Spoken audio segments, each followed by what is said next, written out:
যারা যারা উত্তর করেছো সবাই কিন্তু এ বলেছে, তাও আমি চেক করে নিচ্ছি সবার উত্তরটা। ঠিক আছে, আমি সবার উত্তরটা একটু চেক করে নিচ্ছি একদম। এখানে অনুশ্রী, অর্পিতা, সৌম্য, তাই না, বৈশাখী, শুভ্রাংশু, স্বাগতা, মোটামুটি সবাই এ বলেছে। আমরা দেখে নিই উত্তরটা। দেখো অপশন এখানে বলেছে মেটাজোয়াতে বিবর্তনীয় মানে তোমার হচ্ছে কিভাবে ঘটেছে আর কি। ঠিক আছে, তো দেখো এখানে যদি আমরা কোষীয় গঠন, আচ্ছা ঠিক আছে, টিস্যু গঠন, দ্বিপার্শ্বীয় প্রতিসাম্য, সিলম, একদম ঠিক আছে। অপশন এ যারা যারা বলেছো একদম সঠিক উত্তর বলেছো, তাই না, একদম। তাহলে তার কারণ টিস্যু গঠন আগে এখানে সিলম এসে হবে না, এখানে টিস্যু গঠন আগে পরে হচ্ছে কোষীয় গঠন হবে না, এখানে কোষীয় গঠন দ্বিপার্শ্বীয় প্রতিসাম্য টিস্যু গঠন তারপরে এসে হবে না। তাহলে উত্তরটা হচ্ছে option A is the right answer. ঠিক আছে, একদম সঠিক উত্তর হচ্ছে অপশন এ।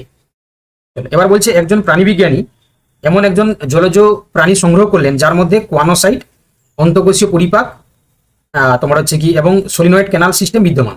প্রাণীটি সম্ভবত কোন শ্রেণীর অন্তর্গত? This is the EPSC model actually. ঠিক আছে, আর যেটা 11-12 আমি করাচ্ছি এর থেকে আরো আরো মানে ইপিএসসি টাইপসের হচ্ছে কি তোমার স্টেটমেন্ট কোয়েশ্চেন করাচ্ছি তোমাদেরকে। 9-10 যেহেতু আমি এই লেভেলে রেখেছি, দুটো লেভেলের মধ্যে একটা পার্থক্য রেখেছি। আমি কালকে ক্লাসে বলছিলাম 11-12 ক্লাসে যে তোমাদের সাথে তাদের একটা পার্থক্য থাকবে, সেটা হচ্ছে কি কোশ্চেনের। ঠিক আছে,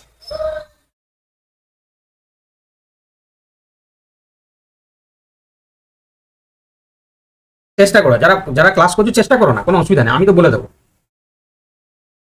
আমি তো বলে দেবো নাকি, চেষ্টা করতে অসুবিধা কোথায়?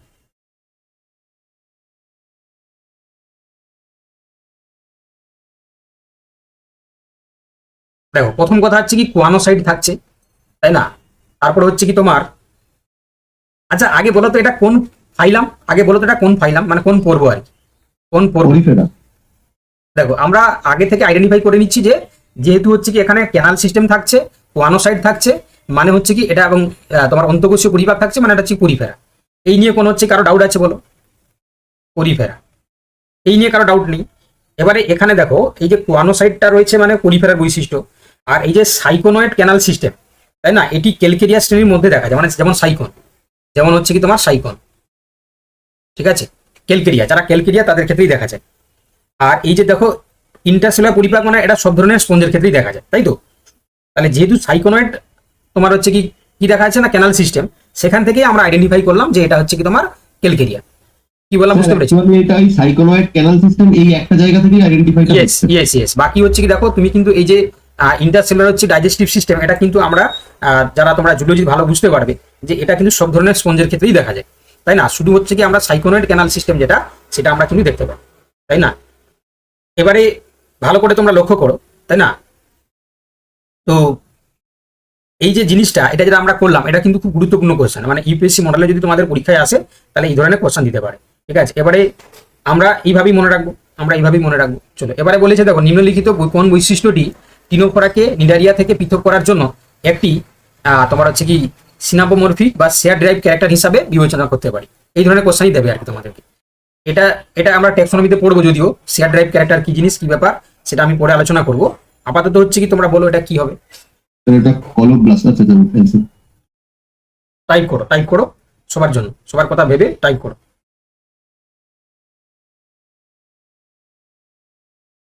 দেখো আমি বলে দিচ্ছি, দেখো নিচের কোন বৈশিষ্ট্যটি টিনোফোরাকে নিডারিয়া থেকে পৃথক করেছে।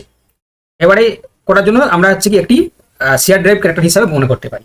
এবারে তোমাকে এখানে উত্তর করতে গেলে জানতে হবে যে টিনোফোরা পর্বের প্রাণীদের যে খাদ্য শিকারের জন্য বিশেষ ধরনের আঠালো একটা কোষ থাকে যেটাকে আমরা কোলোব্লাস্ট বলি, তাই তো, কোলোব্লাস্ট, তাই তো। আমি ভুল বললে বলবে তোমরা, কিন্তু কোলোব্লাস্ট থাকে। এবারে নিডারিয়া পর্বে নিডোসাইট থাকে, তাই না। এটা থাকছে কার ক্ষেত্রে? না এটা থাকছে যে টিনোফোরার ক্ষেত্রে, এটা থাকছে টিনোফোরা। আর যেটা তোমরা বললে যে কোলোব্লাস্ট তোমার নিডো নিডো তোমার হচ্ছে নিডোসাইট, তাই তো, নিডোসাইট এটা কার থাকে?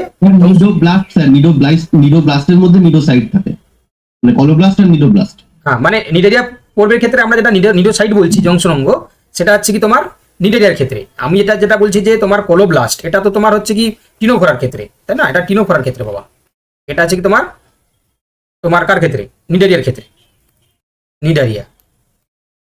ঠিক আছে, নিডোসাইটের মধ্যে তোমার নিডোব্লাস্ট সেটা বলছো যেটা, সেটা তুমি ঠিকই বলছো, কোনো অসুবিধা নেই। কিন্তু আমি দুটোকে কম্পারেটিভলি আলাদা করার জন্য কোলোব্লাস্টটা বলছি টিনোফোরার ক্ষেত্রে, আর নিডোসাইটটা বলছি নিডারিয়ার ক্ষেত্রে। ওকে, এবারে ভালো করে দেখো, এখানে যেহেতু আমাদেরকে বলেছি যে এমন একটা বৈশিষ্ট্য বলতে হবে যেটা কিনা টিনোফোরাকে নিডারিয়া থেকে পৃথক করার জন্য একটি শেয়ার ডিরাইভ ক্যারেক্টার হিসাবে রয়েছে।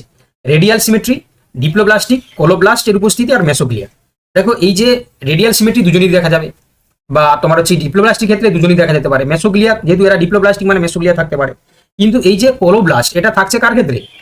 তোমার হচ্ছে কোলোব্লাস্ট থাকা মানে সেটা টিনোফোরা হয়ে যাচ্ছে, নিডারিয়া থেকে তাকে আলাদা করে দিচ্ছে, তাই না? তো এই জন্য আমরা কোলোব্লাস্টটাকে এমন একটা শেয়ার ডিরাইভ ক্যারেক্টার ভাববো যেটা কিনা তাকে নিডারিয়া থেকে টিনোব্লাস্টকে আলাদা করে দিচ্ছে। সবাই বুঝতে পারলে কি না একটু তোমরা জানাও তো। জাস্ট সিসি বলে লিখলেই হবে। সিসি মানে ক্রিস্টাল ক্লিয়ার। সিসি মানে ক্রিস্টাল ক্লিয়ার।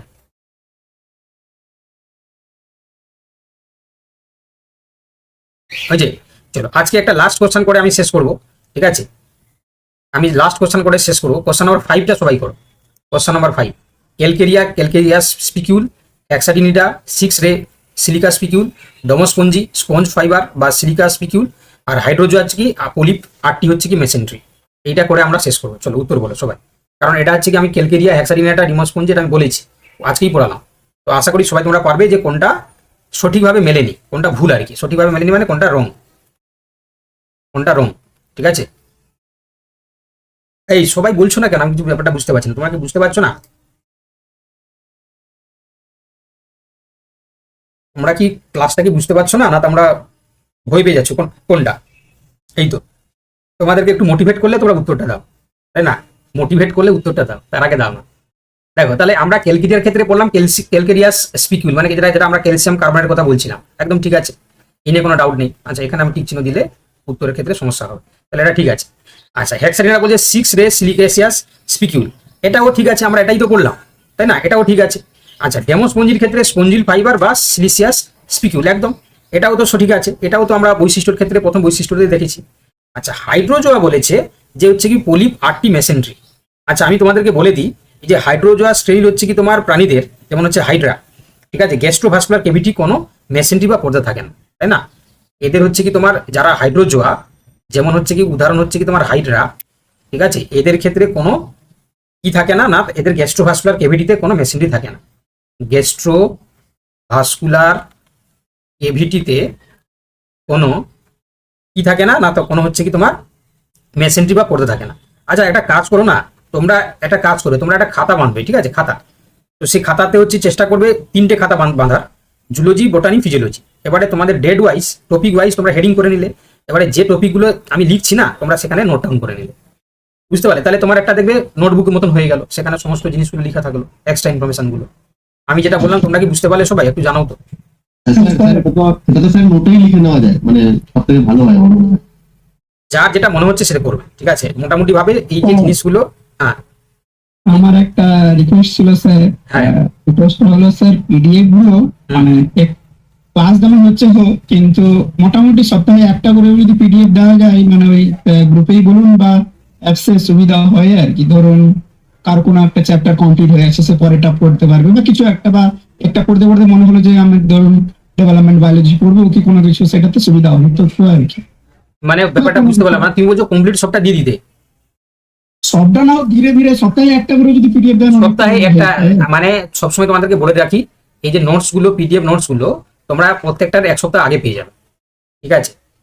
মানে এমন নয় যে যেদিনকে পড়াবো সেদিনকে দেবো, তা নয়, তুমি কমসে কম হচ্ছে কি 1 সপ্তাহ আগে পাবে, কি বললাম বুঝতে পারলে? কিন্তু একসাথে সব দিলে কোয়ালিটি অফ দ্য নোটস কমে যাবে, কারণ এগুলো বানাতে গেলে তোমরা যেহেতু শিক্ষার জগতে আছো তোমরা বুঝতে পারছো, এগুলো বানাতে গেলে ধৈর্য নিয়ে ধরে ধরে বানাতে হয়, ঠিক আছে? এবারে আমি যদি হচ্ছে কি একসাথে বানাই তাহলে তোমার কোয়ালিটি হচ্ছে কমে যাবে। তো এই জন্য হচ্ছে কি আমি তোমাদেরকে এটা এনশিওর করতে পারি যে 1 সপ্তাহ আগে আমি করে দেবো, কিন্তু একসাথে সবগুলো আমি দিতে পারবো না। না না স্যার, একটু আগে দিলেই হবে। আমি আগে দিয়ে দেবো। এই যে দেখতে পাচ্ছ বোটানি, জুলজি হচ্ছে কি তোমার অলরেডি হচ্ছে আপলোডেড হয়ে গেছে, তাই না? ফিজিওলজিটা এই সপ্তাহের মধ্যে আমি দিয়ে দেবো, ঠিক আছে? বোটানি, জুলজি অলরেডি আপলোডেড হয়ে গেছে, তোমাদেরকে দেখিয়ে দিচ্ছি আমি, ঠিক আছে? দেখো এখানে যদি নোটসে যাও, এখানে যদি তুমি বোটানি দাও, দেখো বোটানিও আপলোড হয়ে গেছে, দেখতে পাচ্ছ।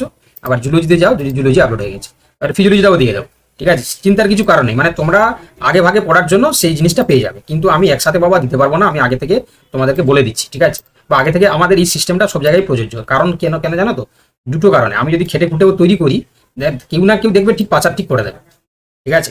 আর এই জন্য হচ্ছে কি আমি একদম পুরো হচ্ছে কি তোমার ওই যেটা পড়া হবে ওটার জন্য একটু আগে থেকে পড়ে রাখতাম আর কি আমরা, সে তোমরা পড়ার জন্য বা তোমরা হচ্ছে কি তোমরা আগে থেকে পেয়ে যাবে, তোমরা আগে থেকে 1 সপ্তাহ আগে থেকে পেয়ে যাবে, 1 সপ্তাহ আগে থেকে প্রত্যেকটা নোটস পেয়ে যাবে, এইটুকু তোমাদের বলতে পারি, ঠিক আছে?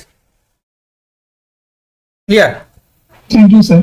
ওকে, দেখো এখানে আরেকটা জিনিস যেটা আমরা আলোচনা করছিলাম, এই যে মেসেন্ট্রি কথা বলছিলাম না, যে 8টি মেসেন্ট্রি সাধারণত আমরা কার ক্ষেত্রে দেখতে পাই বলো দেখি, কে বলতে পারবে? এই যে 8টি মেসেন্ট্রি, এটা আমরা কার ক্ষেত্রে দেখতে পাই? এটা দেখতে পাই আমরা এন্থোজোয়ার ক্ষেত্রে, তাই তো? এন্থোজোয়ার ক্ষেত্রে, এন্থোজোয়ার ক্ষেত্রে আমরা কি দেখতে পাই? 8টি মেসেন্ট্রি। কেন ভুল হলো সেটা তো তোমাকে বলে দিতে হবে না, কারণ এদের ক্ষেত্রে থাকে না, হাইড্রোজোয়ার ক্ষেত্রে। কারণ এদের ক্ষেত্রে গ্যাস্ট্রোভাস্কুলার ক্যাভিটিতে কোনো মেসেন্ট্রি বা পদা থাকে না। এবার এন্থোজোয়াতে থাকে। এটা এটা হচ্ছে কি কোন প্রাণীর অন্তর্গত? এটা হচ্ছে কি তোমার, এই যে বললাম, এটা উদাহরণ যদি দেখো তাহলে হচ্ছে কি তোমার এলসিওনারিয়া, ঠিক আছে? এলসিওনারিয়া।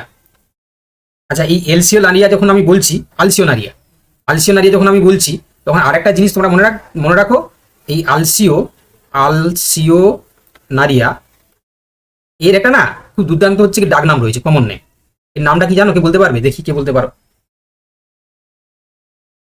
আলসিওনারিয়া, এটা খুব দুর্দান্ত নামে বলে আর কি, পরীক্ষা দিতে পারে, এই জন্য তোমাদেরকে বলে দিলাম। এটা এন্থোজোয়ার মধ্যে পড়ছে, উদাহরণ হচ্ছে আলসিওনারিয়া, এবং এটাকে আমরা কমন নামে বলি। কেউ কি বলতে পারবে? একজনও কি বলতে পারবে? এটাকে বলা হয় death man's finger, dead man's finger বলা হয়। এটা পরীক্ষা আসতে পারে বাবা, ভিভিআই, ঠিক আছে? তাহলে এটাকে কি বলা হচ্ছে কি ডেড ম্যানস ফিঙ্গার, মানে মৃত মানুষের হচ্ছে কি আঙ্গুলের মতন দেখতে হয়, ঠিক আছে? এই জন্য এটাকে আমরা কি বলছি? Dead man's finger. চলো আজকে বলবো অর্গানিজমটার নাম আলসিওনারিয়া। ইয়েস, আলসিওনারিয়া হচ্ছে কি তার মানে নাম আর কি। এবার হচ্ছে তাকে আমরা কমন নামে বা তাকে হচ্ছে যে ডাক নাম বলে থাকি ডেথ ম্যানস ফিঙ্গার। এন্থোজোয়ার মধ্যেই পড়ছে, ঠিক আছে? এন্থোজোয়ার ক্ষেত্রে 8টি মেসেন্ট্রি আমরা দেখতে পাই। এটা হাইড্রোজোয়ার ক্ষেত্রে কোনো মেসেন্ট্রি থাকে না, বুঝতে পারলে? উইদাউট মেসেন্ট্রি হচ্ছে কি তাদের ক্ষেত্রে গ্যাস্ট্রোভাস্কুলার ক্যাভিটিটা বর্তমান থাকে। ক্লিয়ার?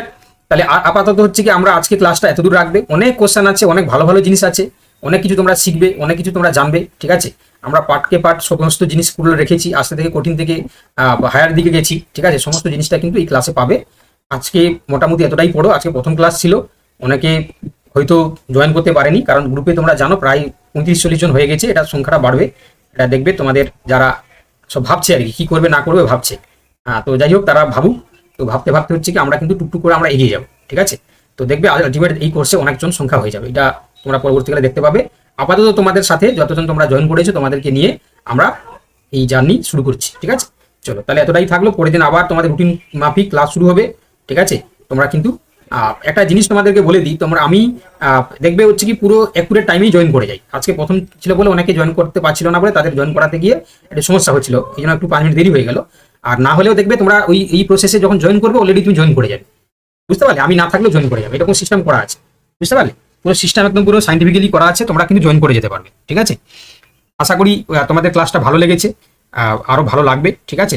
আর আজকে শুরু ক্লাস, ঠিক আছে? যদি আর কারো কিছু বলার থাকে বা জানানো থাকে তোমরা বলতে পারো, ঠিক আছে তো নাকি? হ্যাঁ স্যার, ওকে। ওকে, ঠিক আছে।